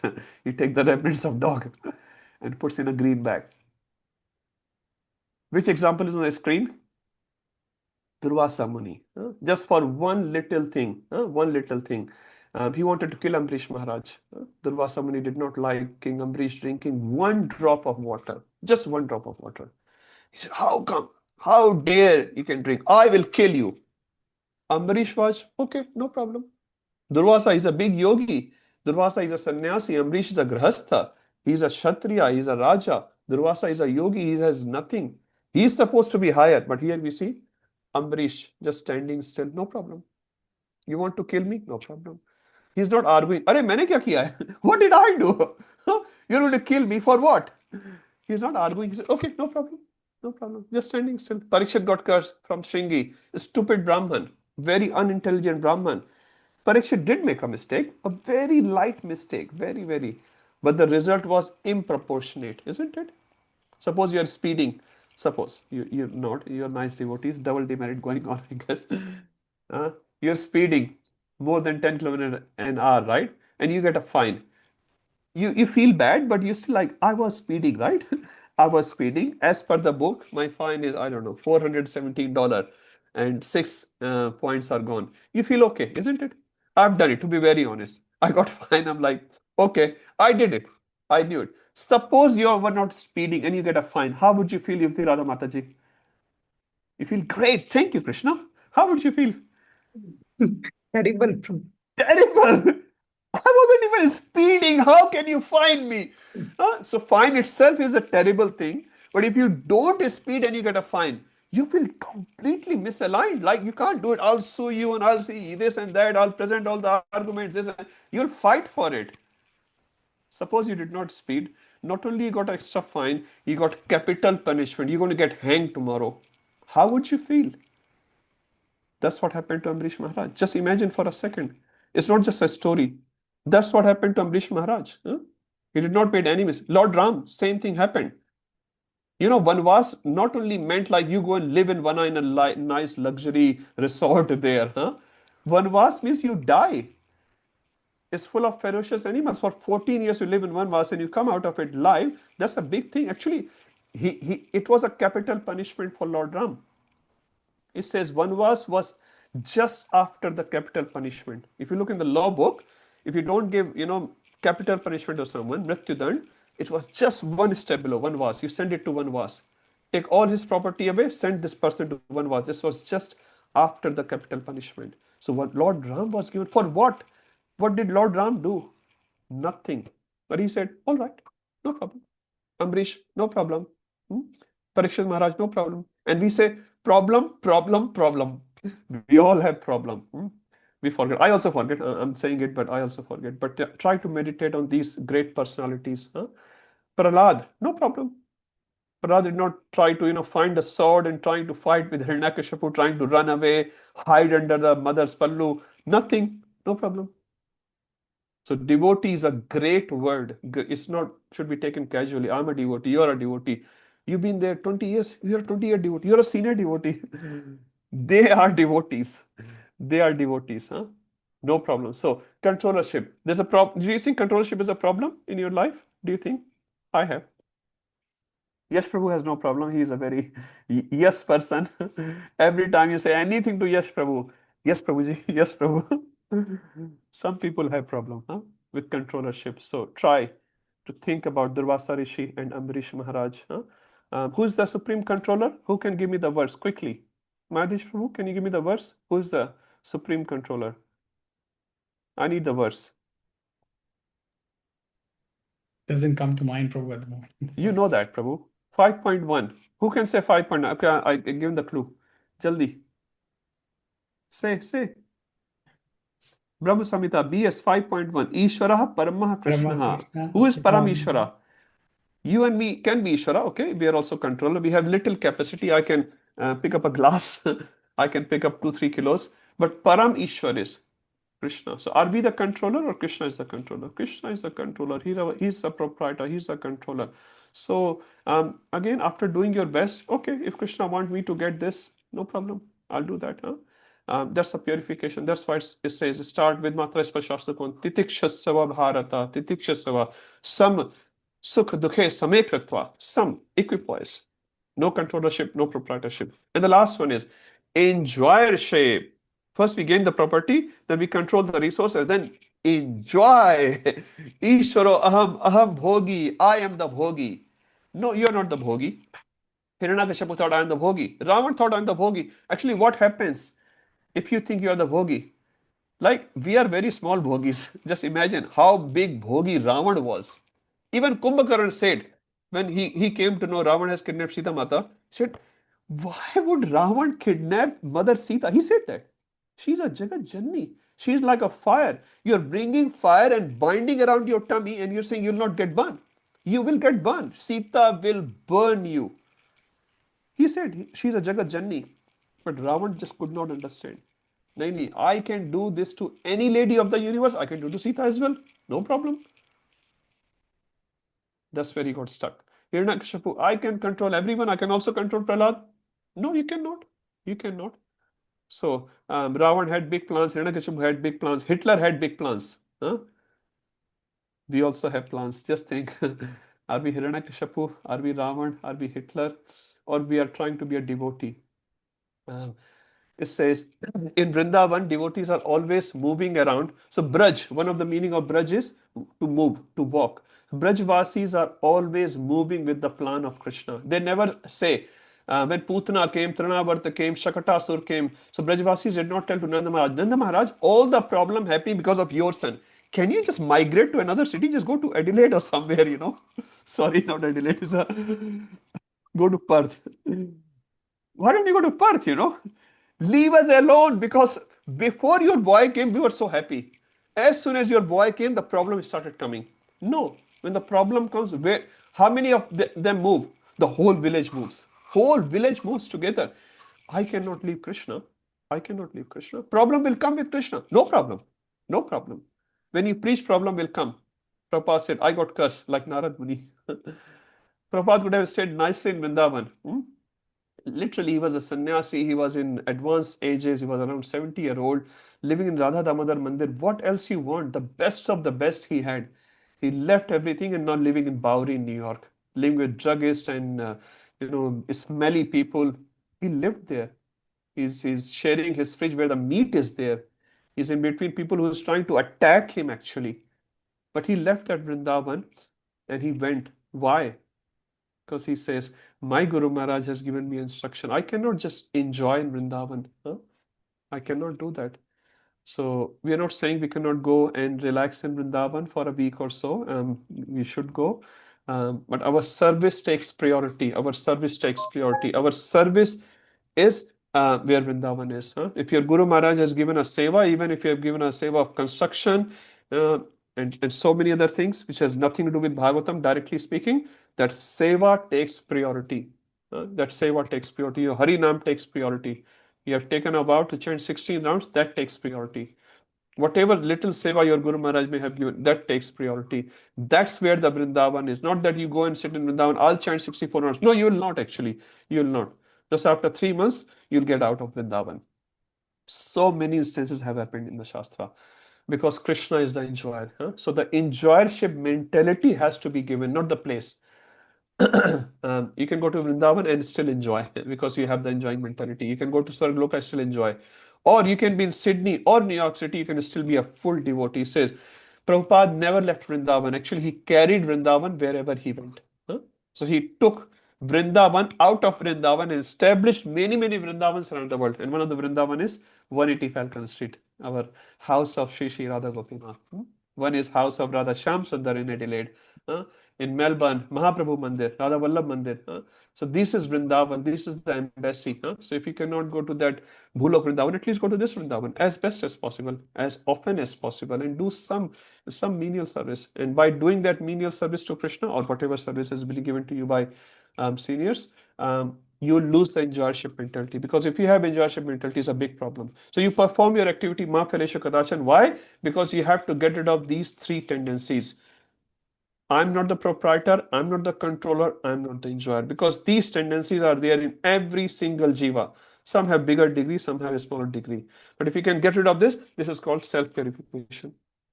And illumination means you understand Krishna is my Lord. I need to dedicate every single moment of life for Krishna. I need to chant his name. I need to serve Krishna. No matter what the service is. I need to do that. That's called self-illumination. So, okay, so why do we perform the work? What are the two things for which we perform the activity? Who can say? Very difficult question. Self-purification and illumination. What is the self-purification, Prabhuji? It's moving from zero, negativity to zero, basically clearing all your anarthas and becoming purified. Yep. And what are the categories, Prabhuji, for that self-purification? What are the three categories which we have to purify us with? It's on the screen. Oh, proprietorship, controllership, and enjoyership. So we'll have full proprietorship, full controllership, and full enjoyership, right? Manish Prabhuji saying yes. No. Sorry, Prabhu. No, yeah. So we should bring it down to zero. Yeah. Yeah, and this is why we do karmanne vadikaraste ma phaleshu kadachan. So this is why we do. So we do the activity. There is a reason behind it. We are not saying there's no reason behind it. The reason behind is self-purification and illumination. We are reestablishing ourselves in the original constitution position. Okay, is this verse clear to everyone? Now, this is just a summary. There's a lot to do in this verse, but at least in nutshell, we covered this verse. So the last final slide, which will explain you every point, we'll just quickly go through. Yes, Prabhu, would you like to read the first one? The first one is for Karmane Vadikarasya. There are 4 points which we can quickly read. One devotee can read one. Prabhuji, I will read. I think yes, Prabhu is just about to read. You can do the second one, Prabhu. Yes, Prabhu. Reading. So you want me to read the Yes, left? just first 4 points, Prabhu, quickly. Yes. You have a right to perform your prescribed duties, activities based on one's acquired modes of nature. So this we understand, right? From Janma, psychophysical nature, everyone has different. So our prescribed duties will also vary. So those prescribed duties we have to perform. We'll talk about prescribed duties more in 4th chapter. Yes, Prabhuji. Then work must be done not just for material results, but also for spiritual results, responsible. So we understand that one. So we have to perform the activity. As we are saying, we are not performing for no reason. We are performing for reason, but a very higher reason, not for like little mundane reasons. Yes, Prabhu. Yeah. And the third one is purpose of action should be purification and knowledge. And fourth one is detached action gradually leads to internal transformation. Otherwise, we are always after fruits. Like a student getting result in the exam, good result in the exam. Just imagine if he copies, suppose he copies in the exam, he get very good result. But has he learned anything? Just imagine a medical practitioner, in MBBS, they copied somehow, for example, right? Did they learn? Will they become a good doctor? Yes or no? Everyone is confused. So what is the result of going to that college or a university so that he can become a good doctor? His learning should be there. Getting higher marks in the exam is one part, isn't it? It's just one part of it that shows, hopefully, that you know, isn't it? But that's not the purpose. So pre-exam we are in anxiety, while exam we are in anxiety, after exam we are in anxiety. For what? You know what? Marks. Number kitne aayenge? Some of you are already in anxiety for Bhakti Shastri exam. And I keep saying, don't be in anxiety. Please learn. Honestly, please learn. We are here to learn whatever our capacity is. We are discussing these Prabhupada books. Just try to focus on your learning, not too much worry. Exam is definitely a part, but just is to assess you how much you have learned. That's one part. But suppose on exam day you get very, very sick. What can you do? Can you do anything? You can't do anything. You have already learned throughout the year, but on the last day, somehow you were not able to come for whatever reason.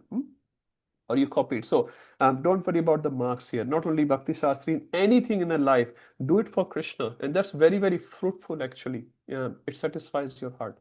Okay, second one. Who wants to go? Someone said wants to go. So, Prabhuji, I am reading. Please. You are not entitled to the fruits of action. Don't be attached to the results. Detachment.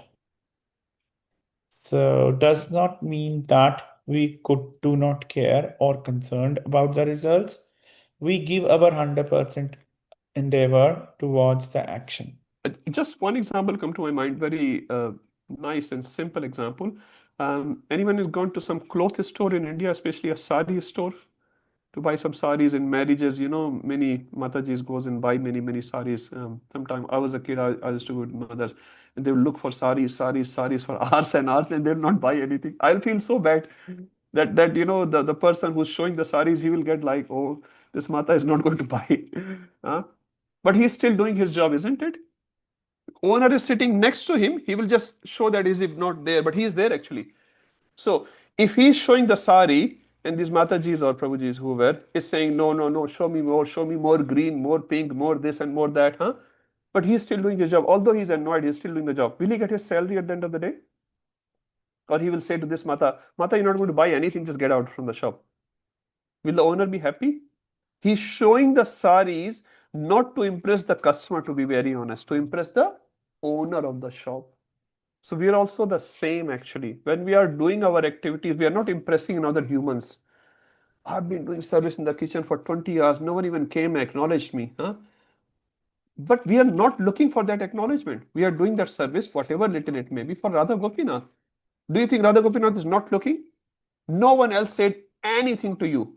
You literally on Janmashtami, you're on your feet for 48 hours on floor. Mayadish Prabhu, how would you feel if no one comes and acknowledges you? I don't know. You're so honest person. We feel bad actually. इतनी देर से सेवा करो किसी ने कुछ नहीं कहा. No one has said anything. But whom were you doing seva for? For that person or for Radha Gopinath? Be very clear. We forget. I also forget. I'm being honest, right? Forget. But remind ourselves.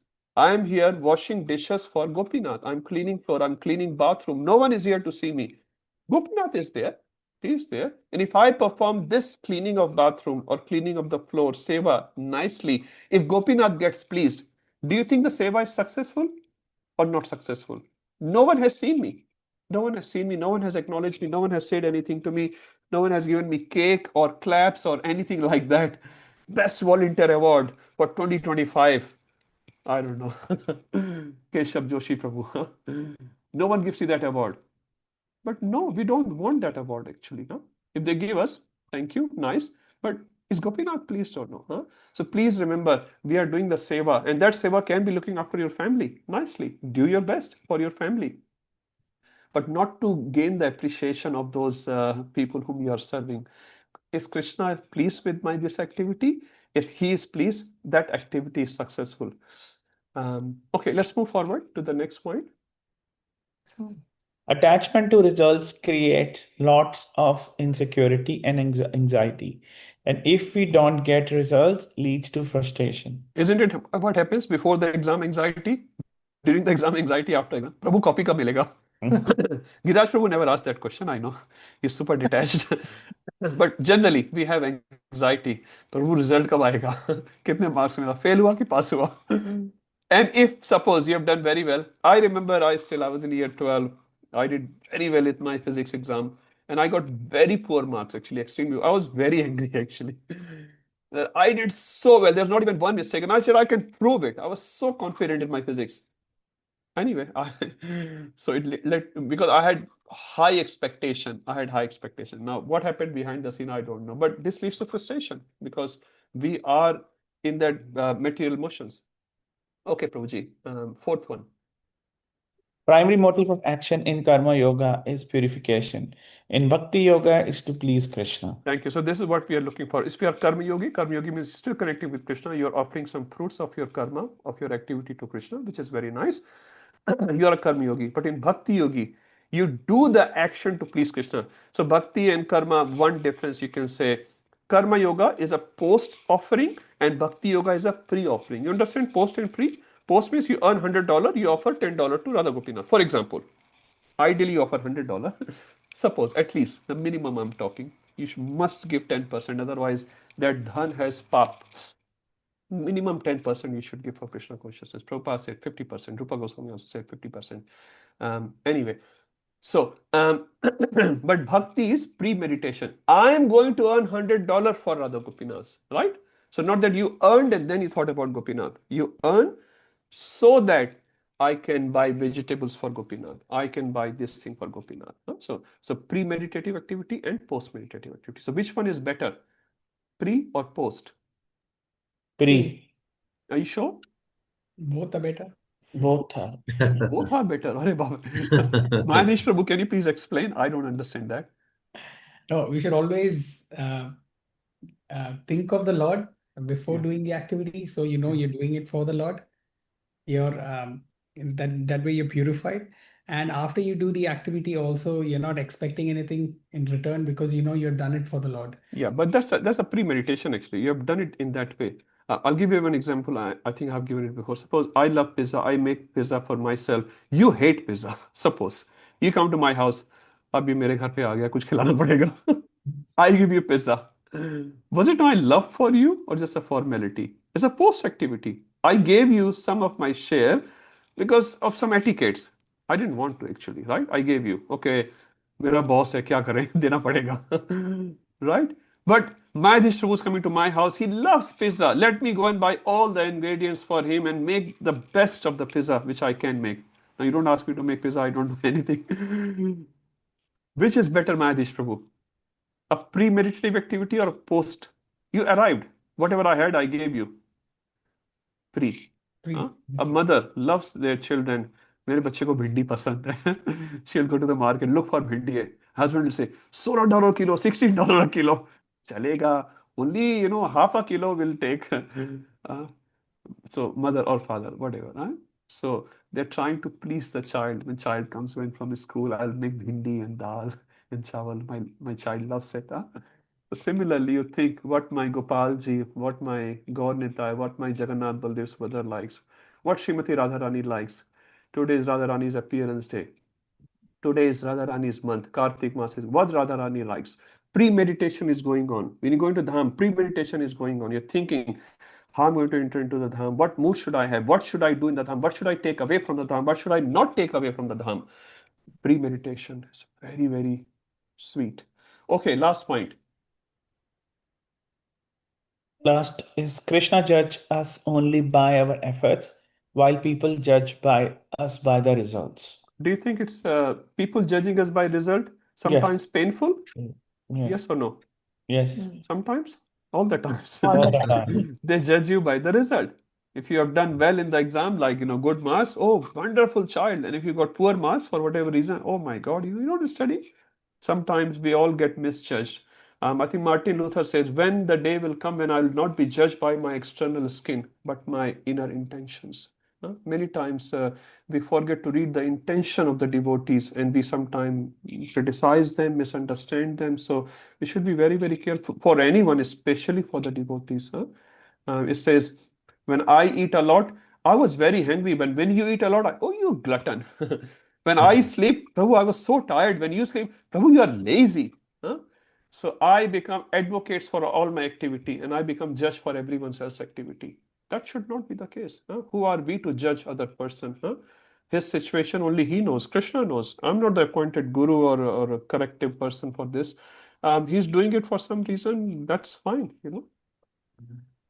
So yeah, don't judge. And Krishna is the sweetest person because he looks at our effort. He does not look at the result. How much you gave, Krishna doesn't look at it. How much you hold back, that's what Krishna looks at you. Okay, third one, ma karmphal hetur bhu. Who can read? Someone else? Prabhuji, can I read? Please, Mata. Never consider yourself the cause of the results of your activities. So we Proud. understand that we should not be proud. When we achieve something, we give the glories to our guru or our seniors. And it's true. If our gurus have not told us what we are telling to others and then we got the success, how will we know? How will we know? So a guru or a teacher, our parents, our elderly people in the family or in the temple, because of their training, because of their guidance, because of their blessings, we may be able to achieve something. So we should never forget it. We always read Mangalacharan before we start a class. What is Mangalacharan? Actually, it's a thanking activity. It's a thanking. What is Gayatri in essence? We stop and say, thank you, Krishna. I remember you, Krishna. I long for you, Krishna. So this thankful, a grateful attitude must be there. It says, if you're not grateful, you're a great fool. You understand? You're not grateful, you're a great fool. So you want to be a great fool, Amrit Prabhu, or a grateful Prabhu? His name is Amrit, so he's always sweet person. Grateful. Great fool? Don't become grateful. No, Amrit Prabhu is always grateful. We should also. I'm a great fool many times, not sometime. Trying. Become grateful for everything and become grateful not only for positives, also for negatives. Also for negatives. One lady I heard in a lecture actually, one lady on 9/11 day was going for an interview in the World Trade Tower. At 9 o'clock or something like that. And as soon as she came out of the house, she had 2 flat tires. And as soon as she saw that, she was like so upset and frustrated and started cursing God. Why did you do that? Why did you do that? She called her NRMA, whatever they call it in US. Anyway, they came late. They were very busy that day. Anyway, the whole thing took around 2 hours. And then she still drove to the World Trade Tower to appear for the interview, although she was very, very late, but she still wanted to go there. As soon as she arrived there, she said, thank you, God. Thank you, God. MH181, I guess 181, huh? Many people missed out. They were saying, oh my God, I lost all the money and I could not go for holidays, this, that. After 12 hours, they say, thank you, God. Thank you. So you don't know. A seemingly adversity in your life can be a big blessing for you. So just stay there. Just stay there. Do what you can do. We will go through emotions. That's fine. But eventually think Krishna is the full controller. Krishna is knower of everything, and Krishna loves me. He has three qualities. Huh? So he's controller of everything, he's the knower of everything, and he loves me. So if Krishna loves me, how can something go wrong in my life? Can anything go wrong in my life? He's the controller of my life. He knows everything about me. Vedaham samtritani, vartamanani charjan, bhavishyani cha bhutani, mam tu vedna kashan. I know past, present, and future. Bhagavad Gita says that, 726. So he knows everything. He's the controller of everything. And he loves me. Suhurdam sarva bhutanam. So if you think something wrong is happening in your life, is it a valid statement? At least theoretically, say yes or no. Ram Santosh Prabhu, something bad happening in your life. True, false? True. True. Okay. I mean, Someone else want to try? Someone else want to try? Something happening false in my, wrong in my life. I say so many things going wrong in my life. What do you say? Need to be grateful for both, Prabhu. Good things as well as bad, as you said. As well as bad things. Good things we are okay. Okay, we can be great. Thank you, Krishna. Thank you, Krishna. But when bad happens, when we lose the job, when we lose someone's health, when we lose a family member, relationship breakdown, financial breakdown, we can't take it many times. No, we have to become grateful because we don't know what's in the future. Krishna is always, planning from forward to backward. We are planning from present to future. Krishna is planning future to present. He knows. He's my Lord. He loves me. So there's nothing bad. Ei bhalo, ei manda, ei sabhrama. Chaitanya Charitamrita says, ei bhalo. Any Bengali devotees here? I don't know Bengali, but bhalo means acha, good. Any Bengalis? Bengali body devotees. Amrit Prabhu is Bengali. Oh, nice. Not Bengali, but raised in Bengal. Raised in Bengal. At least you know Bengali better than me. I don't know except this word. Ami bhalo, huh? I think that's how they say. Bhalo means acha. Manda. Manda means bura. Bad. Ei bhalo, ei manda. Chaitanya Charitamrita says, ei sab brahma. It's all illusion. If you think great things are going on in my life, that's also illusion. If you think bad things going on, that's also illusion, because both are not related with Krishna, not related to the absolute. Sorry, Tunga Vidya Mataji said, had a hand. Hare Krishna Prabhu. Hare Krishna. I just wanted to say I am also Bengali. Hare Bol, Hare Bol. Now I know. Next time I'll take your help. Hare Krishna. Okay, let's come back to our reading. Madhish Prabhu, I'll take questions a little later. Is that okay? Yeah, it's for the end, Prabhu. I just raised my hand. Yeah, sure. Keep it up. So whoever was reading, please continue. Do not think that you are the only cause of the result. Is that right statement or wrong? I made the sabji. Sabji could have been burnt. Gas would have been finished. So many factors are there. So please acknowledge them, at least to start with theoretically. Give others the credit as well. I think it was Abraham Lincoln who said, we can all do wonderful things if it doesn't matter who takes the credit. Who takes the credit? Many times we look forward for credit. मैंने बनाया है. I'm the cook. I cook feast for 1,000 people. Prabhu, how can you not remember me? Krishna remembers you, Radharani remembers you. No one else has to come and say, oh, it was a wonderful feast, Prabhu. Okay, Mataji, please carry on. There are many other factors beyond human control and plays important role, discussed later in Bhagavad Gita by Lord Krishna. Yes, Mata. To the extent we think we are the cause of result, we are bound by reactions. So it says in 327, we'll read when we go to third chapter. Praktere kriyamarani gunahi karmari sarvasha ahankar vimudatma karta aham iti manyate. So if you are the doer, you take the result. No problem. You take the responsibility. But if you are not the doer, if you say, okay, Krishna made me do this, by my best efforts I did that, then Krishna says you get no reaction. But if you want to take the credit, you take the credit as well as the reaction. Okay, Mataji, last one. When we think we are the cause, we identify with our abilities, increases bodily identification instead of real identification as soul. Thank you. So it's very clear, right? So why ma karm phal hetu, why we should not become proud. Okay, last one. Who's going to read? I'll read, Prabhu. Yeah.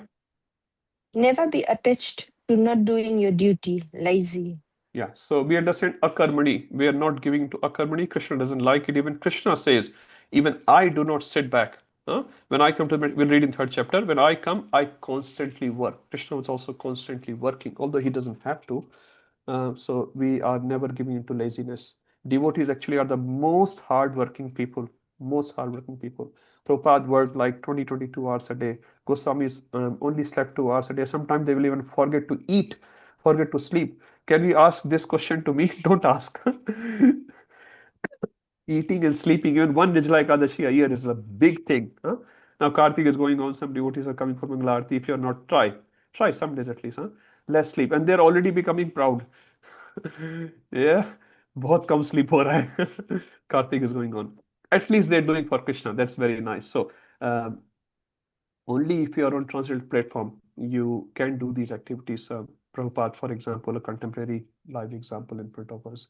Most hardworking people are devotees. So if you want to identify yourself as a devotee, are you most hardworking? Ask this question to yourself. Okay, Mata, next one. When inactive, we are not engaging abilities given to us. Everyone has some abilities given by Krishna, and Krishna will not like it when you're just being lazy and sleeping and not giving properly. Yes. It's action, activity, service that purifies us. Okay, it's not the result of that activity, result of that not service, is the activity itself. How are you making a garden? Suppose some Matajis or sometime Prabhuji making garden, beautiful garden for Radha Gopinath. They put so much effort, so much effort. Even one petal they put through the needle. I don't know how they do it, but 8 hours it takes to make one garland, I heard one day. Amazing effort, amazing effort. And when they see that garland on Radha Gopinath, they become so pleased. No one knows who has made this garland, maybe not many people, but they become so pleased. It's very inspiring, actually. Yes, Mata. We cannot artificially think of Krishna constantly. We think of Krishna by rendering service. Yes, Mata, next one. Purification of heart happens by engaging body, mind, words, actions in service to Krishna, not by inaction or not doing anything. Yep. So when we are here, we acknowledge, we understand that we are conditioned soul and we need to purify ourselves. So purification will happen only through seva. Seva is extremely important. Yes, Mata. Purification means to purify our tendency of controller, proprietor, and enjoyer, CPE. Taking shelter of Krishna when things don't work makes us realize that we are not CPE. We are not CPE, huh? We are CA. Some person was talking to another person, around 70-year-old. So this brahmachari was talking this. He just in conversation, he said, so who are you? He said, I'm a CA. He said, oh, are you a chartered accountant? He said, no, CA means complete aram. CM is complete aram. Meera Mata is getting surprised with another CA acronym. So no, you may be a chartered accountant. This person complete aram. I'm a CA. So devotee is not a CA like that, huh? He is completely serving Krishna, no matter what his bodily situation is, as best as possible. Yes, Mataji, last one. By service, action, we express our love. So this very famous Prabhupada said, if a child is crying, saying, Mama, I'm hungry, and Mama said, child, I love you, my child, I love, Mama, I'm hungry, but mother is not cooking, mother is not giving anything to the child. Do you think that is love? No, that's not love. And many times we do that, actually, we do that. We say, Krishna, I love you, and I love you, Guru Maharaj, and I love you, this and that. We make big offering on the Vyas Puja day. But is those offering getting transformed into our actions on a day-to-day life? If not, we should not make those offerings actually. That's very superficial. We should have very humble, heartfelt offering actually. Whatever little. And you can actually just think the whole thing. What's the reality? What's the reality? Because we're not trying to impress 100 people sitting and listening my offering. If that's the goal of offering, we should not even make an offering. What I'm doing, how I'm expressing my love to my Guru Maharaj or Prabhupada or to these devotees. That's what is important, not what I say. You can't fool Krishna by your words. Okay, so it's 9:04, so I'll stop here. So hopefully, I sort of spend extra time on this verse because it's very, very important. If we can get some points, even some points of this verse in our day-to-day life, and I'm also trying, failing many, many times, but at least keep trying, keep trying. Then our life actually will be transformed. Every activity will do for the pleasure of the Lord, for the pleasure of the devotee, not looking for any credit behind it. Because then it becomes very stressful actually. To impress someone actually is very stressful. Suppose you don't have to impress anyone. Don't you feel relaxed? You're just on your own, you're not going to impress anyone. When you impress, वो क्या सोच रही होगी मेरे बारे में? वो क्या सोच रहा होगा मेरे बारे में? Like, what Krishna is thinking about me, that's what the focus should be. At least it should come down to that focus. Huh? So we should cross all these things, what he or she or this, क्या कहेंगे लोग सबसे बड़ा रोग. The biggest disease is what people are going to say. People will say anything. They have to say. लोगों का काम है कहना. They will keep saying. Hari, Guru and Vaishnav, what are they saying about me? Huh? If Krishna is pleased, my Guru Maharaj is pleased, and Vaishnavas around me, sincere devotees, they are acknowledging and encouraging me for my seva, I should do that. What the whole world is saying, who cares in that sense? Huh? Okay, let's stop here. Let's take two questions and then we'll stop the session. Madhish Prabhu. So I have two questions. Two First questions. one, probably a simple question is, what is the form of the soul currently that we have in this body? So there is that description given of there is Paramatma, there's a tree, there's Paramatma, which is Narayana form, Yeah. Vishnu, and then there is soul, but Yeah. it's mentioned as a spark. Yeah. So what is the See, form yeah. there? So if I have, suppose Prabhuji, I can zoom in. Every soul has a form. Suppose a soul is in peacock form, for example, in spiritual world. The actual Swarupa is peacock. So if you, it's called Sankuchit actually. Our Chetana at the moment is Sankuchit, means very, very squeezed, you can say. So at the moment we just see the spark, a light spark, you can say, right? But actually if you open it up, you will see the actual Swarupa. Can you see my hand? I'm not sure. So this is a Sankuchit, right? You can see a dot basically, a very, very small dot. But if you zoom in, oh, there are 5 fingers here. This finger is bigger, this is smaller, right? So every soul has a Swarupa which has been squeezed under the conditioning of your subtle body at the moment. If that answers your question. Yeah? Yes, But if it opens up the actual Swarupa, it will happen by purification. Like you are in a cage, Prabhuji, very, very small cage. I hope not, but someone squeezes you, you look like a ball from the far, right? But when the cage gets opened, slowly you get more space. You start opening up, opening up, opening up. And one day, when the cage is gone, you're like, yes, this is me. I'm Madhish Das. Huh? Is that okay? Yeah, because you mentioned in the last class when someone asked the question that when we go to the lower planets and when we get the punishments, we acquire a subtle Another body body. that is suitable so that that punishment can be given to us. Yeah. So that time also it is in that Sankochit. Yeah. Sankuchit form. Yes. Yeah. Unless you're And when liberated we from go it. to the spiritual world, then You'll open up. At the door, you'll be given the actual thing. You arrived in US and they will stamp the visa. You arrive in Vaikuntha, Jai and Vijay will say, Hare Krishna, Mayadhish Prabhu ka stamp ho gaya. Chalo, andar chalo. Don't forget me, I'm in your suitcase, huh? Take your suitcase as well. Okay. Thank you, bro. This is next one. Prabhu, you mentioned that Prahlad Maharaj didn't take the sword and he was dependent on Krishna. But sometimes we also say we should be using our intelligence. Yes. So when do we use intelligence and when do we depend on Krishna? What is that? Very nice question. So Krishna says in 10.10, Prabhuji, Dadami buddhi yogam tam yena mamu priyantate. So every devotee has different nature, different inclination, different level of devotion, different level of advancement. So Prahlad Maharaj is a pure devotee. He's completely relying on Krishna. We are not. Most of us are not, right? So in this body, in this given intelligence to you, you should protect your body, you should protect your family, you should protect your job, you should protect your house, because they all belong to Krishna. So as best of your capacity, whatever Krishna inspires you. One time Radhanath Maharaj was asked this question. I don't know the details, even Maharaj didn't say the details. He said, Maharaj, should I do this or do that? Two conflicting statuses basically. So Maharaj said very nicely, whatever is favorable for your devotional service, do that. For Arjun, it was fighting and killing his guru. For you, it may be respecting your guru. and giving him some seva. So what is it? We don't know actually. There's no black and white rule. For that situation, for this devotee, what will be the best thing?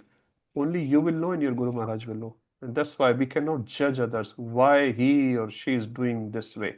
So Dadami Buddhiyo, Krishna will inspire you. And this is the moment we are looking for, when we can clearly hear Krishna in our heart telling us, do this and not do this. Many times Krishna is saying turn left and we turn right. We say, I'm a devotee of Krishna. Are you?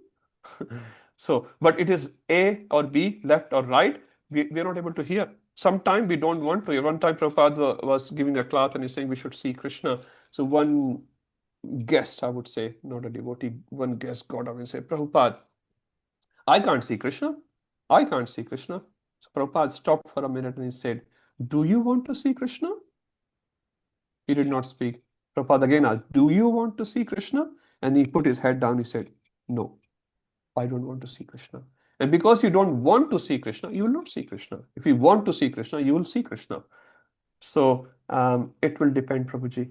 But at the end of the day, your Paramatma will tell you. And because of this Chetodharma Marjanam, because of the big thick layer, we cannot hear our Paramatma. That's why we need help of devotees in making decisions. So that's why keep as much as possible Hari, Guru and Vaishnava. You take guidance from them. If you are within their radar, you will be safe and protected. Even if you make mistake, Prabhuji, for example, you made a mistake, you should not lament because I consulted my Guru Maharaj and still the result so-called happened, in a so-called opposite way. That's fine. That's fine. Because I consulted Vaishnavas. So yeah, be in consultation of Vaishnavas, find good Vaishnavas where you can open your heart and then seek their guidance. That's why everyone needs a guru. Without guru, we cannot progress too much. Okay. One last comment, Prabhu. We see that all the demons in the Shastras, in the Puranas, the stories that we hear, they're very austere and they pray as well. Yeah, yeah. And so it's very hard to call them a demon, but obviously the intent is wrong. And Yeah. that's the only difference between a devotee and that demon, is that both are austere, both are praying to the Lord, but the intent is very different. Yeah. So that's why One we is to have to. please Krishna, one is to Yes. take everything for the self. Exactly. So that's why we are in journey from demons. Prabhupada said, from crows to swans. He said, I've made ISKCON to convert all the crows to swans. So we're all crows. I'm still a crow, but some of us has become a swan. So that's the journey we are in. So we are trying to become a swan, finally. Okay, let's stop here. Supriya Mataji, you have a quick one. It's 9:12. Yes, Prabhu, I just wanted to ask. I have tried for the surrender unto me, but it is out of stock in Melbourne. So Okay. is there any online option that we Okay. can read it and Amrit make Prabhu, notes? you deal with books. Can you help Mataji? Me? Yeah, you. Can you find out from Siddhi Yeah, I'll devotees? find out and send the link. Yeah, okay. Hare Krishna. Thank you so Hare much. Krishna. Yash Prabhu, Hare Krishna. I'll give it to Yash Prabhu. Maybe you can